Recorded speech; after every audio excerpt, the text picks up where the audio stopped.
तो आज मध्य विद्यालय मानिकपुर में वाद विवाद प्रतियोगिता के तहत आज का टॉपिक है एआई का हमारे जीवन पर सकारात्मक तथा नकारात्मक प्रभाव, जिसमें एआई का हमारे जीवन पर सकारात्मक प्रभाव के लिए हमारे बीच में वर्ग 8 की रिया और अंशु हैं और एआई का हमारे जीवन पर नकारात्मक प्रभाव के लिए अपना ओपिनियन को देने जा रहे हैं रितु और शिखा। तो अब हम लोग देखते हैं कि इस वाद विवाद प्रतियोगिता में अपने अपने विचारों से किस प्रकार ये बच्ची प्रभावित करती है। तो टॉपिक को देखते हुए आज के वाद विवाद को शुरू किया जाए। तो सबसे पहले है कि एआई का हमारे जीवन पर सकारात्मक प्रभाव क्या क्या है, इसके पहलू बताइए।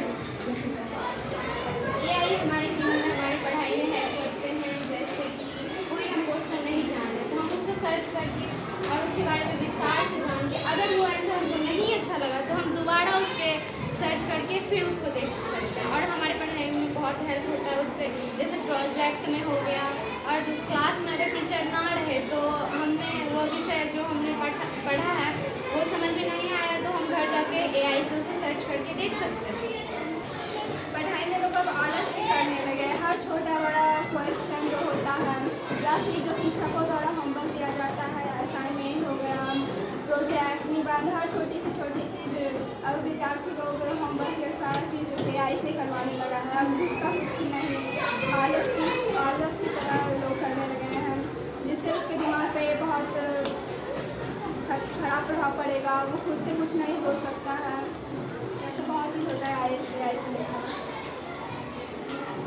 ऐसी तो बात नहीं है, अगर कोई विद्यार्थी उस टॉपिक के बारे में जानना चाहता है तो वो क्यों नहीं सर्च कर सकता है। वो अपना ही दिमाग डेवलप कर रहा है, सीख के उसे पढ़ के। लेकिन ज़्यादातर व्यक्ति हर छोटा से छोटा क्वेश्चन एआई से पूछने लगा है, खुद से कुछ भी एफर्ट नहीं लगाता है, ना सोचने में ना करने में। सीधा होमवर्क मिला, जो भी कुछ मिला वो जाके एआई से सर्च करके सीधा उसी से या फिर उतार लेता है, छाप लेता है, जो बोलेंगे वो। भाषण भी यहाँ तक कि हर चीज़ एआई से पढ़ने लगा। अगर हम इसका उपयोग करें तो वो हमारे लिए हानिकारक नहीं है और उसके ज़्यादा उपयोग से वो हानिकारक हो सकता है। अब लोग उसका ज़्यादा उपयोग कर लेता है, ज़्यादातर वो निर्भर एआई पे ही रहने लगा। इसमें सभी अभिभावकों और गार्जियनों का भी दोष है, जो कि वो उसे मोबाइल थमाए रखते हैं।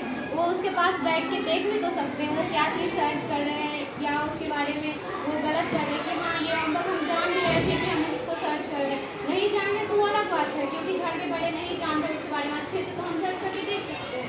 अगर जानने के बावजूद हम सर्च करें तो अभिभावकों की गलती है और बच्चों की भी इसमें गलती हो सकती है, ना कि एआई की है। नहीं, अभिभावकों के बारे में कुछ भी नहीं बोल सकते हैं कि क्या पता कि किसी का अभिभावक उसके साथ नहीं रहता हो, कोई अकेले बाहर निकल रहा हो, कुछ कर रहा हो, इसमें अभिभावक के बारे में कुछ नहीं बोल सकते हैं। और जो रह रहा है वो देख सकता है, लेकिन जिसका नहीं हो एआई हमें बहुत तरीके से बिगाड़ भी रहा है। जैसे दूसरा हम टॉपिक लेते हैं एआई पे लोग बहुत समय व्यतीत करते हैं स्क्रीन पे, क्योंकि एआई के द्वारा जो एप्लीकेशन होता है, जो सारी चीज़ होता है, जिसमें लोग वीडियो ही देखते रहते हैं और एआई हमें इस तरह से दिखाता है कि हम उसी में उलझे रह जाते हैं, जिससे हमारे स्वास्थ्य पर बहुत बुरा प्रभाव पड़ता है। हाँ, वो बात ठीक है कि एआई को ज़्यादा उपयोग करने से हमारे स्वास्थ्य को बुरा प्रभाव पड़ेगा, लेकिन इसे एक किसान भी यूज़ कर सकता है जिसे थोड़ी मोड़ी हिंदी आती है।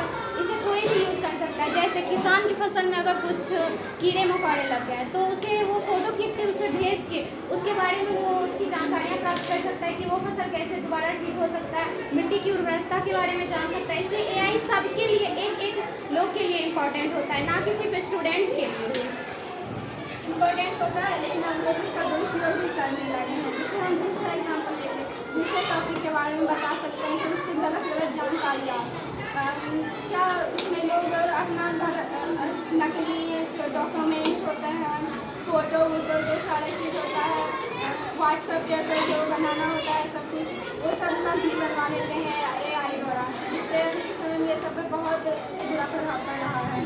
अर्थव्यवस्था बुरी होती जा रही है एआई के कारण। हाँ, ये बात है, लेकिन क्या करें, मध्यम वर्ग के लोगों को बहुत ताना भी सहना पड़ता है कि तुम वहाँ नहीं गए, घूमने वहाँ नहीं गए। तो इसके लिए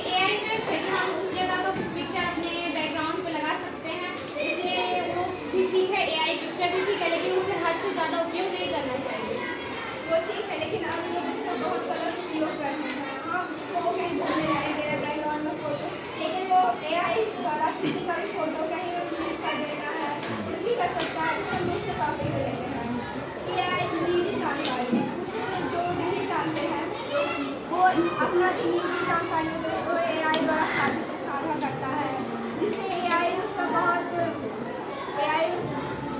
गलत उसका अंजाम हो सकता है। AI उसे फैला भी सकता है या फिर कोई उसे कुछ कर भी सकता है, उसकी वो पर्सनल जानकारी होती है। क्योंकि ऐसे बहुत से लोग हैं जिसको AI के बारे में ये सब नहीं पता कि AI द्वारा ये भी कुछ हो सकता है। तो AI अपने जैसे किसी के साथ स्कैम भी होता है AI द्वारा, OTP भेजने से बहुत सारे ऐसे स्कैम देखे गए हैं। किसी का बैंक अकाउंट चोरा होता है, वो पूरी तरीके से खाली हो जाता है। AI से बहुत नुकसान हो रहा है लोगों के जीवन में। हाँ, AI से बहुत सारे नुकसान हो रहे हैं, लेकिन इसके फ़ायदे भी तो हैं। अगर जैसे हम उसके बारे में नहीं जान रहे कि हमको OTP शेयर करना है नहीं है, तो हम AI से पूछ भी तो सकते हैं कि कोई OTP आता है तो हम उससे साझेदारी कर सकते हैं कि ना, उसे दे सकते हैं कि नहीं।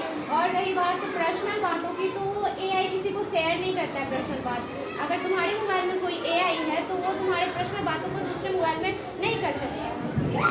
AI एक बहुत बड़ा उसका सिस्टम सब कुछ होता है, जिससे AI कोई उसका गलत उपयोग भी कर सकता है। AI से हमें बहुत खतरा है, निजी जानकारी सब कुछ लीक होता है। और रही OTP की बात, तो पहले एक लोग नहीं बहुत लोगों के साथ ऐसा हो जाता है। पहले लोगों को पता ही नहीं रहता कि OTP देना है या नहीं देना है। जब ये स्कैम बहुत ज़्यादा होने लगता है, बहुत बड़े पैमाने पर,